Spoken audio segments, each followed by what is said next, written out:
Hi, everybody. It's Dr. Weber, and welcome to Module 2, Adaptive Physical Activity Lesson Planning, where I'm going to help prepare you on tips and strategies and curriculum to create an awesome lesson plan to teach and also implement either in lab or in the future. After lesson planning, you'll have the knowledge and requisites to go on and create high quality lesson plans because we're going to go through an approach that we use here that follows a lot of national and state guidelines as far as how to structure a lesson plan, what goes into lesson planning, and how to make sure that we are curtailing the lesson plan around standards that apply to our lesson plan. So with this being said, I will go ahead and start. So welcome to Module 2. We're going to talk about lesson planning for individuals with disabilities. We're going to start with our student learning outcomes, which will first talk about successful strategies to use with individuals with disabilities who demonstrate difficulty developing and maintaining health-related physical fitness, fundamental motor skills, and culturally determined form of movement. Now, we know that individuals with disabilities typically have lower health outcomes, have higher obesity levels, have many more health ailments than the general population. So we're going to talk about how to work with specific disabilities today. We'll talk about the etiology and characteristics of the most prevalent disabilities found in our school systems and transitional services, things like CP, things like autism, spectrum disorder, Down syndrome, and so forth. We'll identify strategies for inclusion of individuals with disabilities into regular physical activity programs. So how to make sure that we're adapting and modifying our lesson plans to make sure it fits the needs for everyone, as well as creating a lesson plan that aligns with the general PE curriculum, which uses national standards and North Carolina-based standards if you're here. We're going to design a clear and appropriate lesson plan and assessment to individuals with disabilities in a formal setting or in a simulated event. So we will create a lesson plan after this module. So there are different curriculums you can use when presenting your materials, and one, we look at basic skills curriculum as the fundamental approach. There's also creative movement, fitness, the games approach, and health and wellness. So these are all different types of curricular models we can implement in our gymnasium or in your physical activity program. Okay, so these guides here will kind of go over all the different types of curricular models. So for example, basic movement skills, you have locomotor, non-locomotor, and manipulative skills. So locomotor skills are things like skipping, jumping, sliding, galloping, hopping. Non-locomotor skills are things like bending, stretching, twisting, balancing. And then you have manipulative skills, things like dribbling a ball, throwing a ball, trapping a ball, swinging a bat, swinging a racket, that type of thing would be a manipulative skill. So manipulating an object. And then non-locomotor or non-manipulative means that you are doing things like yoga or stretching or bending, twisting, dancing, that type of thing. We also have a creative movement section that includes yoga and dance, which are going to have their own sections because well, one, yoga is a good component of fitness and creative movement. And creative movement also gets the dance and gymnastics. So we want to make sure that we're also hitting the health related fitness components and skill related fitness components. So things like flexibility, strength, power, speed, agility, reaction time, balance, okay, coordination. These are all things that we want to make sure that we're addressing in our curriculum. Also the games approach, so cooperative games, tactile games and traditional sports. If you use equipment or if you have basketballs or soccer, then obviously you want to maybe have in a 10-minute activity that involves sport or activities that have equipment use, so everyone gets a chance to use some type of equipment. And then you have health and wellness, which includes nutrition, emotional well-being, and social well-being. Okay, and so each of these PowerPoints will go over the different skills related to the curriculum, and you can go over that in your own time. There's also the skill theme approach, which we generally use with the adapted physical education population, because the skill theme approach, and I have some videos and documents that will go over the different levels. So we have pre-control level, utilization, okay, and proficiency, and it'll tell you what level this is at. Also, it'll tell you how to kind of formulate your lesson plan, what to say, what to do, what are the tasks, and it also gives you some different assessments. So, um, you know, if you're looking for assessment strategies, lesson plan strategies, click this skill theme approach. You're going to get a lot of really good stuff because you don't need a lot of equipment. So creative movement, teaching fitness, games approach, wellness, this is all for your use as teaching resources. Okay, our national and state PE standards, and we have adapted PE standards can be applied in your lesson plans. If you look at the physical education standards, you'll see that they are all related to a domain of learning. So we talked about psychomotor domain as being fitness or performance skills, cognitive being how much you understand and are able to apply the concepts, social domain, how you interact with others, and affective domain, which would be pretty much the same thing as the social domain and the health related fitness domain. Okay, so talking about more fitness related concepts. Okay, so making sure that each of our lesson plans hits these components. You can look at the shape grade level outcomes here. Okay, it'll take you to the site and you go to standards and guidelines if it pops up like that. Just go to National Physical Education Standards, and you can also find what we were just looking at. Okay, so let me go ahead and go back. Okay, so we're back to the slides. I also have here some pictures, so some movement options that people can perform typically with different disabilities. So if you're utilizing a wheelchair, a lot of these exercises in this picture guide, I have 100 movement pictures, will be very basic. So things like shoulder shrugs, okay, lifting the arms overhead, repeating that, doing T or lateral raises, performing seal claps, doing some scissor arms, okay, air boxing. Okay, these are all things that people that utilize wheelchairs can perform, as well as people that don't use wheelchairs.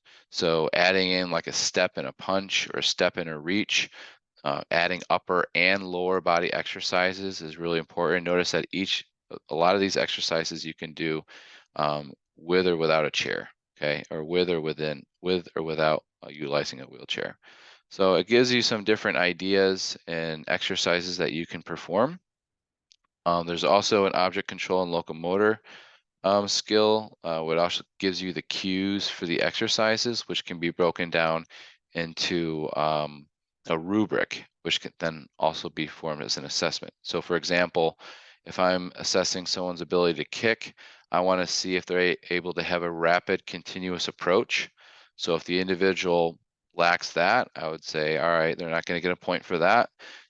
The elongated step or leap prior to ball contact. Okay, let's just say they get that, they get 1 point, and then non-kicking foot close to ball, they get that, they get 2 points, and then uses instep or inside of preferred foot. Let's just say they use their toe. So for this kick assessment, I would give them a 2 out of 4. Okay, if they were not rapid and didn't have a continuous approach, let's just say they were hesitating or they were shuffling their feet and they didn't have a continuous approach like we asked, we would take off that 1 point there. So that would be a way to look at a skill and to assess each student in the psychomotor domain, okay? And so you can basically just have a 1, 2, 3, 4, 5 checkoff system for the run. You know, are they able to arm swing, okay, in opposite of legs? So are they able to get that contralateral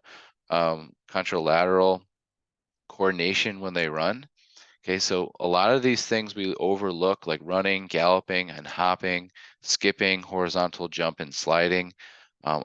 A lot of people overlook these things like they're just like too easy to perform or too elementary to perform, but it's actually very necessary to be able to run with good technique, to be able to gallop in narrow spaces, to be able to hop on one leg.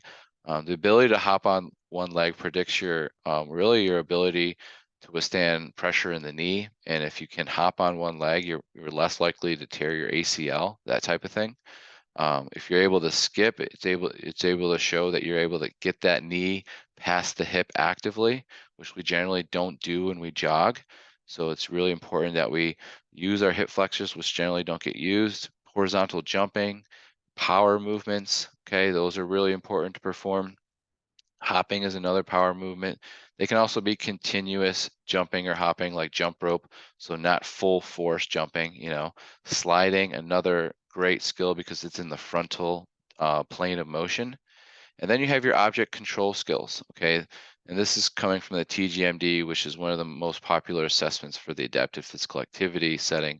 And these are the assessments individuals use when they assess people with disabilities. They make sure they can perform these locomotor movements, and then if they utilize a wheelchair, the object control skills will be assessed primarily. So like two-hand strike, are they able to hold on to the bat, okay? Are they able to grip the bat above, perform hand grip bat above non-preferred? Okay, so making sure that the non-preferred hand is on the bottom of the preferred hand. And now can they, let's see, non-preferred hip and shoulder faces straight ahead. So, side to target is basically what that means. And then hip and shoulders rotate and derotate. So they rotate and then it looks like derotate, and so it goes back. So you don't just follow through and just stay there, that your body comes back, you set the bat down, you run, that type of thing, and then step with non-preferred foot.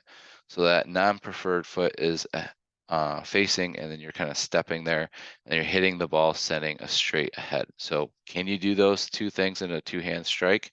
Those would be some assessments or some station exercises or activities you could have if you had the equipment.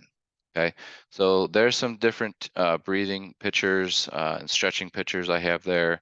Some more teaching resources. Some give you some cues, yoga lesson, body weight football, some more content, and 100 activities. So um, take whatever you'd like to see and use it as for your lesson planning. So when we're looking at the affective, cognitive, and psychomotor domains of learning, each lesson should contain at least one learning objective for each domain. Keep it simple. So we want to ask them maybe one question about what they learned, and making sure that they're able to remember something that was important for that specific day, whether it was learning the steps of how to throw and being able to say what foot is moving forward when you throw a ball, or where are your elbows and knees supposed to be when you're running, that type of thing. Affective behavior, are they able to cooperate, stay stay on task? Are they able to share? Are they able to focus? Are they able to be kind to others, that type of thing? And then you have psychomotor, and that's kind of what we're always looking at. And you can do so many different psychomotor assessments, but just try to stick to like one per lesson. Let's just say you're looking, can they uh, perform a push-up hold for 10 seconds? And modifications with the knees on the ground, or a isometric push. So that would be a way to get someone that utilizes a wheelchair, have them push into a wall, or someone who doesn't have the core strength, have them go on their hands and knees, and then can they hold a push-up hold for 10 seconds? That would be a present level performance. So here's other ways of looking at the different domains. So your psychomotor domain is anything has to do with physical performance, so balance, coordination, gross motor development, so any type of coordination, development of body, kinesthetic, tactile, and spatial learning styles. So being able to move around in space, be able to manipulate equipment. Do they have cardiovascular fitness? Can they run continuously or bike continuously? Can they do anything continuously? Can they keep their heart rate up? Strength, endurance, flexibility. These are all the things that we teach every single day in physical education. We also want to know, can they learn rhythmic? Can they learn auditory or naturalistic or logical sequences? Can they, uh, are they aware of numbers or concepts or literacy? Do they know the words to the cues? Do they understand the meaning of the exercises? Do they know why they're doing what they're doing? Are they able to problem solve, answer questions about what we're learning? And then social emotional. We always want to think non-competitive, non-aggressive, non-violent, gender equal, all age inclusive, culturally adaptive. Um, we want to work alone. We want to work with partners. We want to work in small groups, and we want to have different types of learning styles working together and people working together in the social emotional domain. So the psychomotor domain, some examples. So a level 1 example would just be, can the students copy you? And so let's just have everyone pretend that you have a ball. I want to see you bring one arm forward and bring one arm back and make an L. And then I want you to step and follow through. And you ask the students, can you copy me? Can you perform that? And if they're able to copy you, okay, they're able to copy you. Okay, they're able to follow you. They're able to repeat what you did. They're able to replicate what you just did. So that would be the psychomotor domain. Are they able to copy my demonstration of an overhead throwing technique? Yes or no? Okay. Yes. All right. Well, maybe they're able to go on to the next level of the next lesson. Okay. Students will be able to perform the overhead throwing technique from memory. So I don't have to tell them, they know from memory how to throw that. Okay. So they're able to implement or perform it. Okay. Recreate it or repeat it without any um, verbal cues. Okay. And then are they able to do it with good technique? And then are they able to do it with a mature pattern? And then are they able to do it during gameplay? Okay, so those would be the different situations and types, verbs, and examples we would use for the psychomotor domain. For the affective domain, are they able to listen? Are they able to contribute? Are they able to examine? Are they able to defend their actions or their choices? Are they able to carry out a plan? So these would be all affective taxonomy learning outcomes that we could have. So even if it's just having them listen to directions, that would be your one student learning outcome that you could have for your lesson plan. Okay, start simple. For Bloom's cognitive, are they able to remember 3 cues?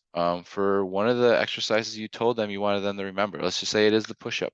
I want you to remember these 3 cues, okay? Arms straight, body straight, and focus on your breathing, okay? Those are the 3 things I want you to remember. Arms straight, body straight, okay? Because that's gonna, instead of saying, I want you to keep a neutral pelvis, or I want you to squeeze your core, or squeeze your abs, those terms don't really mean a lot. You wanna think, they understand straight, they understand arm straight, and they understand breathing. I don't want them to hold their breath, obviously, if they're holding a push-up hold. And I want them to get in a straight line with their arms and their body. That means that they are using their core. So I don't have to cue internally. You want to cue externally. Okay. So can they remember those 3 cues? Now, can they tell someone else or apply that or evaluate that or create a new skill based off that push-up? Okay. Can they show you a different way to perform a push-up, a regression of a push-up, a progression of a push-up? Okay, that would be going into a little bit deeper cognitive taxonomy. Now we're going to talk about modifications in PE for students with disabilities. We need to meet or ask the following questions when we are creating our lesson plans and when we are creating our modifications. Are they going to increase the students' level of participation? Okay, we want to make sure that is number 1. Are they getting enough chances? Are they getting enough trials?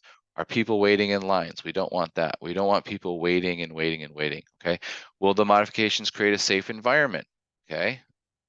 Will the modifications change the essence or nature of the game? They may, okay? Will the modifications help the student with disabilities blend in more or stand out even more than before, okay? Are we going to really exclude them by trying to modify an activity, or are we actually including them? We have to be certain that we're including them.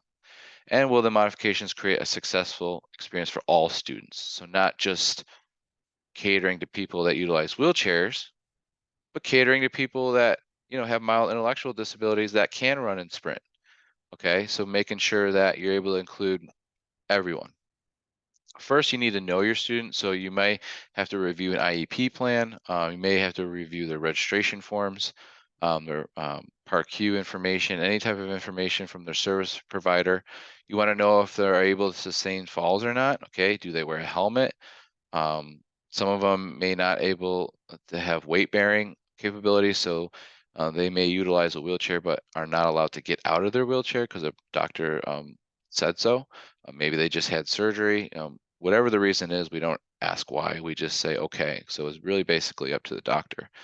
Um, do they have safety glasses or any medications or seizures? These things we need to know beforehand. For individuals with multiple disabilities, you need to be really patient. Just try to breathe, have them breathe, be flexible, use brightly colored equipment so that they can see it. That's why the parachute is always the most stimulating piece of equipment because it's the biggest, right? We like big pieces of equipment. We like flashy or colored piece of equipment. And we always are talking about make the target bigger, make the ball bigger, or create more, visuals to get more people with visual impairments. It doesn't mean they are completely blind. Some people can see, but just need a little bit help seeing, which means that a brightly colored object will be a better target than something that blends in with the background. Okay, so people with multiple disabilities, you want to have boundaries in case you do need to keep it safer for them. So whether it's using cones or ropes or poly spots surrounding the individual or station that they're in to keep them safe. Break tasks into smaller steps for these individuals. Modify equipment. Okay, employ multi-sensory strategies. We talked about visuals, auditory techniques, bells, clapping, voicing your motivation, telling them they're doing a good job, lots of feedback, lots of physical and verbal prompting. Okay, allow them to perform self-paced tasks. If you have stations or task cards that you can use or a checklist that they can go through, that will also help and give lots of positive reinforcement. Students who utilize wheelchairs, ask them questions. Hopefully they'll be able to help you answer their own questions as opposed to asking their assistant or paraeducator. Get them out of their chairs if they're able to. If there's no restrictions on getting them out of their chairs and they can do some mat exercises, just remember safety first. Use slower moving balls or stationary. Start there first, whether it's seated if you're throwing, stationary instead of moving. Use longer, lighter equipment. Lower the goals for these individuals for basketball or volleyball, and then use alternative motions for locomotor patterns. So if they're utilizing a wheelchair, maybe like a battle rope, maybe it's just punching, maybe it's side punches, or we're making the YMCA dance just for them, or we're doing the Macarena, that type of thing. So you're thinking of motions we can do while the other students are performing locomotor movements, because we don't want to take away locomotor movements from everyone else. So clap out the rhythm or varying speeds for these individuals. Use your voice. Individuals with cerebral palsy, they do well with beach balloons or beach balls because it helps them see it. It's right in front of them. Sometimes we'll tie a string around their wrist and have them strike a balloon to get them moving their arms a little bit. You want to modify the games and rules for these folks or give them a lot of safety. You want to make sure there's multi-sensory strategy, so big objects, bright objects, enlarge the targets for these individuals. End the activity before the students get frustrated. So sometimes things can be very frustrating. It's hard to get up and down. It's hard to perform a certain task. Along with cerebral palsy, there might be an intellectual disability or autism. So if an individual has cerebral palsy and they're not able to perform a task, they could get frustrated. So don't make the task too difficult. Use an extension for tag games. So if you have a foam noodle and you're playing a tag game, give them a chance to be able to tag people. If you're using scooters, you can tie the scooters together to create a boat. Focus mainly on grasping, pushing and pulling and reaching exercises to get their arms away from the midline because they tend to be close to the midline. So the more we can get them away from the midline and stretch those fingers out, the wrists out, the elbows out, shoulders out. If we can get them to move their neck and head or their wrists or their elbows, range of motion exercises, if you can, with the spine or the legs, whether it's assisted or with bands, do whatever you can. And then use slower locomotor patterns like bear crawls, crab walking, or log rolls, or any type of rolling, um, like egg rolls on your back or something like that with a thick mat. For individuals with visual impairments, so some may not be totally visually impaired, so they may still be able to see a little bit. So making sure they have big objects, big cones, brightly colored objects. We don't want to overprotect them, but we do want to keep the area clean, and we want to notify them of any changes that occur when they go to our class. So if there's any difference in the environment, if there's a chair in a different place, or if there's um, if there's a new piece of equipment in the gym, let them know if been a change been made. Provide only physical assistance if necessary, but also be there next to them if needed. Increase size of equipment. Use brightly colored equipment. Use beep balls or bell balls. Use guides, a guide wire or carpet runner. So if you're running from one cone to another, they can use a guide wire as they're running across the gym, and they can do that independently. You can also have partner runs, shadow runs, that type of thing, but you never want to let them lead you. You always have to lead them, because if they lead you, they could lead themselves into a wall. I've seen it happen in a simulation event. Hearing impairments determine start and stop signals. Okay, so whether that's using your hands for thumbs up is go, arms, flatten out, or hands flatten out for stop, or all done. This means all done in sign language. So knowing some sign language skills, if you want more of something, that means more. So understanding that there could be some individuals who are hearing impaired that you can help with some sign language. So use visual demonstrations and light prompts. Stand still when giving directions, because they're going to be trying to read your lips. Learn basic signs and be aware of any balance issues that may occur from the hearing impairments. Hearing impairments vestibular system has to do with your vertigo. If you have vertigo, or if you have any type of issues with your ears, you know that you can get pretty dizzy or unbalanced based off how your ears are. Down syndrome, intellectual and traumatic brain injury, or individuals with intellectual disabilities. Want to be really positive with these folks. Most of the individuals in our program have intellectual disability. And so this is probably the most important slide, because most of our students are going to have intellectual disability accompanied with either Down syndrome or CP or autism spectrum disorder, or both. So we want to be positive with all the people that are in our program. We want to avoid a lot of neck stress for individuals with Down syndrome, because they may have some lax ligaments in that area. So we don't want to persuade them or prescribe any fast neck actions. Keep the instruction brief and have a structured environment, a 1, 2, 3, 4, 5, 6 approach. Show them what we're doing first. Okay, we're going to warm up. Okay, then we're going to do kickboxing. Then we're going to do some dance. Then we're going to do a cooperative game, and then we're done. Okay, so it's just very simple. Don't have to write too much on the board, and let them know what we're doing. Have them check off the box. Okay, visual instruction demonstrations. Always show them what we're going to do. Don't feel like after you say it they understand. Most people learn by seeing demonstrations, and having them go through those demonstrations before they perform the task. So maybe have them shadow you, whatever it is. Okay, set up for success. Make it accessible. Make it so that they get as many attempts as possible. Be consistent with motivation. Give them lots of feedback. Keep it simple and short, but be consistent with motivation and giving them good feedback and positive affirmations.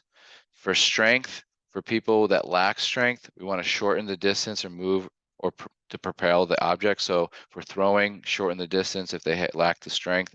Use lighter equipment, for instance, like a lighter basketball instead of the heavier basketballs. Sometimes that helps, because sometimes it's hard for them to push down, and to do that continuously sometimes is asking for a lot. So use shorter and lighter striking implements. Okay, allow students to sit or lay down while playing. They lack the strength, maybe have them pull while they're seated or on the ground as opposed to standing. Use deflated balls or suspended balls in the air so that they don't have to reach as far, or they don't have to watch the ball move or travel too fast away from them. And change the movement requirements for individuals that lack strength so they feel included. For individuals that lack speed, you want to shorten the distance or change distances for different students. Change the locomotor pattern for them. So instead of running, maybe it's just walking. Equalize competition among teams. So making sure that you don't have all the speedsters on one side and you don't have any speedsters on the other side. Make safe areas and tag games if you're playing them. Make sure that there's areas where people can go that are called safe areas. For a student with limited endurance, shorten the distance and playing area, allow for more rest, change movement requirements to reduce activity time, allow students to sit while playing and decrease activity time for students if they lack endurance. If they lack balance, provide a chair, a wall, have them next to a wall, have a buddy or support, a dowel or a broomstick, that type of thing. Teach balance techniques, show them how to widen their base, increase the width of surfaces to be walked on, use carpet areas rather than slick surfaces, place student near a wall, or lower the center of gravity. Coordination and accuracy. So if they lack the ability to throw a ball at a target, maybe use stationary objects like kicking and striking to start. Decrease the distance for throwing or kicking or striking. Make targets or goals bigger. Use scarves or balloons, bubbles to enhance visual tracking. Uh, Increase the service of striking implements. Use larger balls for kicking and striking. Use softer, slower balls for striking and catching, and then use lighter, less stable pins in bowling types of games. So pins that are easily knocked over, or just giving shortening the distance while you're bowling, that type of thing. Different types of equipment characteristics. There's lighter to heavier equipment. There's smaller to larger equipment. There's different shapes and heights of equipment. There's different speeds and distances, sounds and colors, trajectory and directions, surfaces and textures, length and resiliency. These are all different things that we can, maybe more variable for the different types of individuals we see. So some individuals may need lighter equipment or heavier equipment, okay, smaller or larger, okay, just depending on the individual and the people that you were with, we can always adapt the equipment. For locomotor skills, um, we want to make sure that we're looking at things like space and speed. So there's different ways. We have easy ways and difficult ways. There's slowly with a large space and individually, and then there's fast within small space with others moving fast. So make sure that when we're planning, we're on the easy to mid range as opposed to starting off at the difficult range. Okay, so things like object propulsion, obviously, if you're throwing for distance, you want to start very close, then near, then far, as opposed to starting far, near, then close. So this helps us with creating progressions when we're planning. For badminton, if we're playing badminton, you can use oversized rackets, larger birdies. You can lower the nets, allow all students to sit. If you have a couple students that utilize wheelchairs, you can play wheelchair badminton, wheelchair volleyball. You could all, or seated volleyball, seated badminton, seated crab soccer, to include these individuals in cooperative games or games. You can use balloons instead of birdies. You can eliminate the net and just create a line. I like to just use a line, that way you don't have to worry about the net. And I also like to have continuous, where if it hits the, if it's, just go back and forth with the balloon. Basketball, you can lower the nets, lighter the ball, better probably for people that lack the strength, the ability to push overhead. So you might want to make a bigger circumference or create your own basketball net. You can modify the rules, and you can also use a smaller playing area. For bowling, you can use a lighter ball, fewer pins, allow students to push ball. You can have a ramp created. You can just allow them to get more tries, and you can use different jugs if you don't have pins, make them bigger, and then you can create lanes with cones. For floor hockey, you can use oversized sticks, lighter sticks, a ball, or a puck. increase the size of the goal. That's always going to be the best thing you can do, especially for hockey, because those goals tend to be smaller. Or just get close to the net and start with short passes into the net. You can shorten the distance of the playing area, modify the rules, or just have no goalies. For kickball, you can use a larger ball or a hockey stick if you utilize a wheelchair. You can decrease the distances to the base. You could use just one base, and you could allow the student to kick while stationary.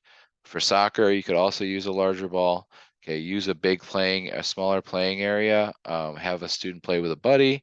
Have them use a hockey stick if they need to. Or you could have them use a larger goal. For softball, larger ball, lighter bat, you can have sounds in the ball. You can have shorter distances to the base. You can only use one base. You could allow more than 3 strikes, so modifying the games and rules. Using a batting tee as opposed to being underhand toss, and allow more time to get to the bases.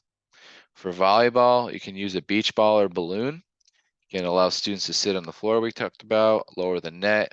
Don't even use a net, use a smaller playing court, unlimited numbers of hits, allow it to be continuous, allow the ball to bounce, have some fun. You don't always have to be restricted by the rules. Otherwise, you'll be constantly starting and stopping games. So there's different types of lesson plan scenario variables we'll talk about. You need to understand how long the unit is going to be, how long is the program going to be, the curriculum going to last, 1 year, 1 month, 1 day. So you're going to plan differently for different scenarios. So if you were just hired at a K through 12 elementary school, you're going to be planning for a year. So fall and spring. So you'll have like a little break in the middle there, but you'll basically be planning for fall and spring, and you'll be either creating weekly lesson plans, or you'll be seeing your students twice a week, and you need to know, what unit are we going to teach, and how long is the unit going to last? What topics are we going to try to uncover? Are you going to try to hit your standards? And so using the curriculum models we talked about in the beginning of this lecture, to kind of ask yourself, am I hitting all the different types of curriculum models, or am I just hitting just one? So making sure that you're hitting all the curricular models, so creative movement, sport and dance, yoga, basic movement skills, health and wellness, muscular fitness, and that type of thing. Okay, so making sure that you're hitting all the different scenarios or curriculums. So how many classes are you going to teach? How long is the class I'm going to teach? You need to know that. Okay, am I going to teach 3 classes, 1 class, 10 classes? How long is the class going to be? Okay, how does this class fit into the unit or program or the curriculum? Okay, what curriculum model or skill theme will I choose? So for the lesson plan, is it going to be a soccer skill theme? Is it going to be a cooperative game skill theme? Is it going to be spatial awareness skill theme? So what will be the topic? Will it be a general topic like kickboxing, dance, and yoga with a cooperative game? So that's how we're going to be planning for camp. We'll talk about that in a little bit. How many people are involved in the program? How many people will be there? What are the disability types? Who are the support staff? Where is the space? And then what equipment do we have available? So these are different lesson plan scenarios. In the IEP setting, when it comes to lesson planning, first you want to assess the individual, create goals or present level performance assessments, and then you create goals based off the assessments. Then you create student learning outcomes, and then you create the IEP basically. In a setting where you're teaching physical fitness or sports, you want to first set the induction for your class if you're in a general PE class. If you're teaching fitness, you want to go through breathing, self-myofascial release, stretch and mobility, onto motor control and activation, dynamic warm-up and agility, power and strength and conditioning. If you're teaching a sport, going to warm up with strength and stretch. Maybe you're going to go into dance and kickboxing. Then you'll have your theme game or sports skill, as well as some sports skill progressions and mini games. For sequencing for summer lab, we're going to teach in this manner. We're going to set the induction, which we'll talk about, breathing and stretching and mobility for about 8 minutes, strength and stability and balance for about 10, locomotor and dynamic skills for about 8, teacher-led, student-led kickboxing, teacher and student-led dance, teacher-led fun group game, and then closure. So when it comes to planning for lab and a 60-minute lesson plan for this assignment, you're going to take on this order of organization and structure. If we're all on the same page here, we'll be able to teach something that you're interested in, but I want to make sure that you plan for all 60 minutes using this format. If you were to teach swimming in the future, this is a sequencing for swimming. First, the students would want to meet the lifeguard because the lifeguard has to be there. Then you would put your clothes on the bench and go over any emergency action plan. Then you can start your warm up outside the pool if you get the green light from the lifeguard to do so. You can do some mobility, stability, strength. Then you go to your lane with your partner, and then you get a thumbs up from the lifeguard to go in or to begin. The mentor would go in first and out last before the mentee. Sometimes you have to pick up the mentee and put them in.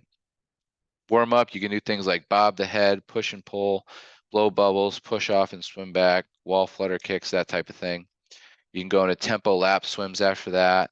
Rest and repeat. You can do that 4 to 8 times. And then you can learn swimming skills like strokes, push-offs, floating, breath work, retrieving, diving, or etc. And then maybe end it with a game and some free time. So this is how we would sequence for a swim class, okay?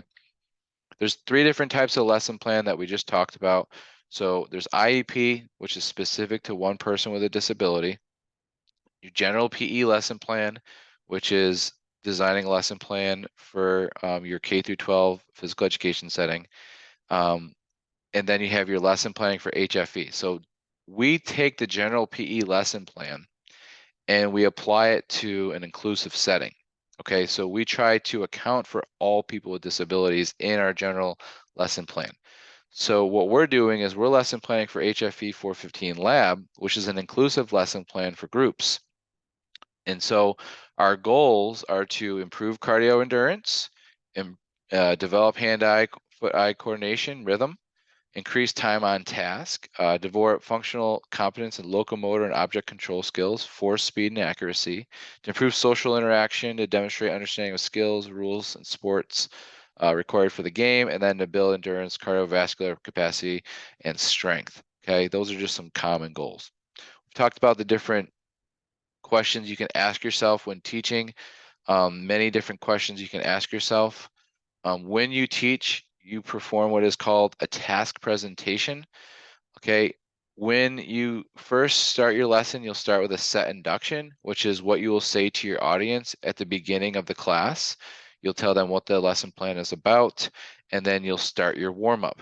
Okay, the warm-up is going to be the yoga, the dance, the kickboxing. Okay, that's going to be all included in the first couple steps.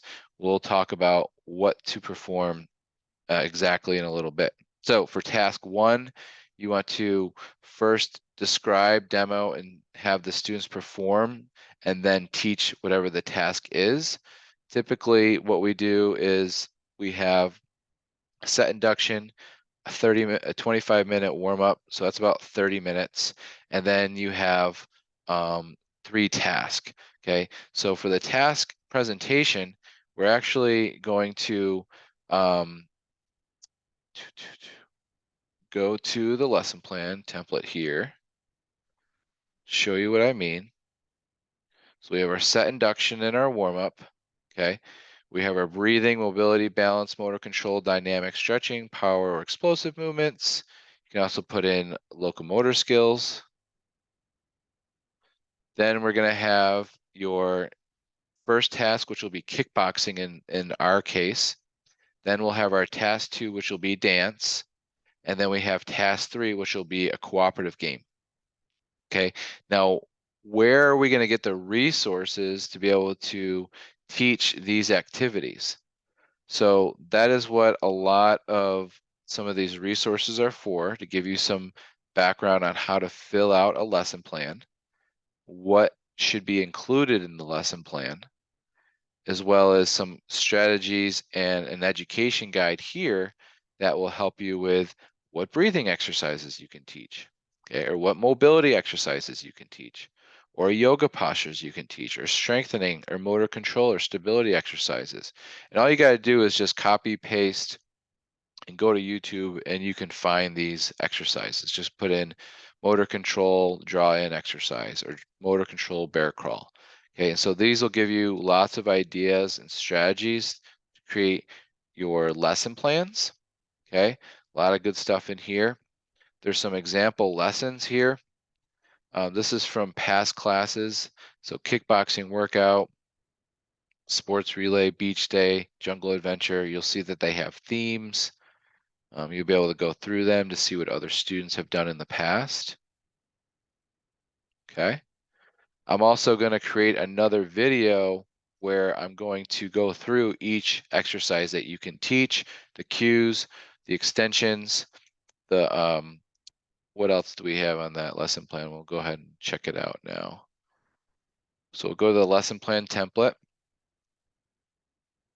and each exercise is going to have, or each task is going to have some extensions, refinements, modifications, and an assessment. So for example, an extension for kickboxing would be to add combos together or to have students lead the class. Okay, so those would be my extensions. Anticipated refinements. A lot of times students don't extend their elbow all the way, so making sure students extend their elbows all the way would be a refinement.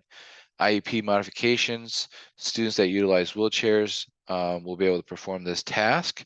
So when performing the kicking, have them perform different, maybe elbows in places of knees, and then in places of kicking, they can reach overhead, okay, as opposed to their normal punching in front, okay? So those would be some IEP modifications. For the assessment, I'm going to ask them what are the 3 cues of the jab. So the 3 cues would be left foot forward and punch with the left and keep the right hand next to the chin. Okay, so if they can remember those 3 cues, that would be the assessment. Or you can physically assess them by objectively measuring their ability to perform the jab, the cross, the uppercut, and have a checklist of or a score or rubric with your assessment attached here. Or you could assess their ability to stay on task. Or you could assess their ability to stay safe while performing these punching, because we don't want them to punch or hit other people. So maybe your assessment here is to see if they can perform this task while doing it individually in their own space. And yes or no, basically. And that would be the assessment. So you'll create an episode description. So you'll decide how you want to describe the activity, what kickboxing cues you're gonna use will go into this right column. So performance cues, you're gonna wanna have the jab, the cross, the uppercut. You're gonna wanna have the hook. You're gonna wanna have the knee, front kick, and side kick. And you're gonna wanna have cues for each of those different movement patterns, okay? So that's a little hint. For dance, you're gonna want to either create a 4-step pattern that they're going to learn and you're going to teach for that 10 minutes. So each of these boxes here is 10 minutes, remember? It's gonna be 10 minutes for the boxing. It's gonna be 10 minutes for the dance. It's gonna be 10 minutes for the cooperative game, which will get you half your lesson done. But remember, the first half is going to be the warm-up, okay? Then there's going to be a little bit of closure, which should be about 2 to 5 minutes. So I'll just put 2 minutes here, 2 to 5. And then for your introduction, set induction, and warm-up, this is going to go from 0 to 30, okay? Because you're going to set the induction, tell them what they're going to learn, what the lesson plan's all about.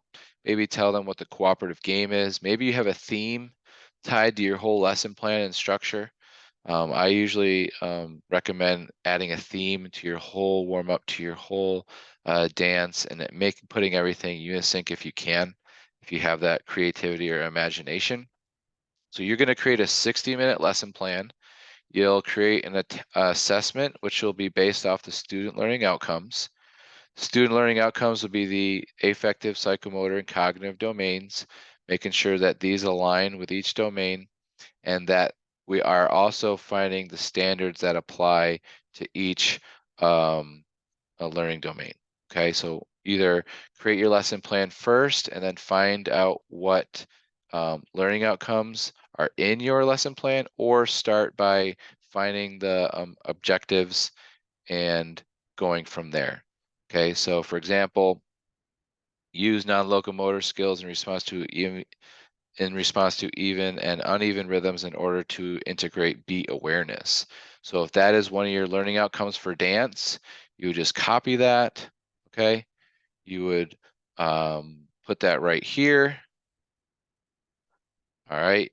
And then you also want to make sure that you get the number, okay? And then when you go to dance, where's dance? You're going to make sure that you put your object in alignment in that box. Okay, so that's what that means. All right, so each of these exercises or activities should have at least one objective or standard alignment tied to it. The national standards, you're just going to use one of those. Those are also on your actual, I will go back to it all the way up here at the top.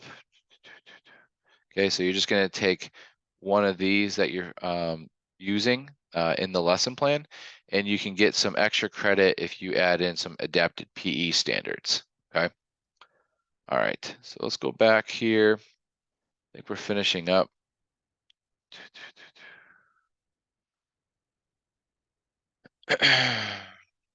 So if you need some extra adaptive physical education resources, the last slide here at the end is a great slide from Support Real Teachers. They have some good videos. It talks about the IEP, talks about Shape America practices, the different types of adapted physical education websites, different types of teaching strategies that are really good for individuals with disabilities, general modifications for environment rules and equipment, specific modifications for different disability types, videos, activities and lesson plans, 8 blogs, disability awareness, and inclusion. Okay, great stuff. All right, so you can look at some scales here, understanding universal PE, that type of thing. So that's for your use if you'd like. Hopefully you've learned a lot about adaptive physical education, activity lesson planning. I'm going to have other videos where I go over actual exercises for each sequence and scenario to structure your lesson plan. So be aware, or go ahead and check out that video as well. If you have questions about your lesson planning, feel free to email or reach out to me. And I can't wait to see you teach and plan. All right, we'll talk to you later.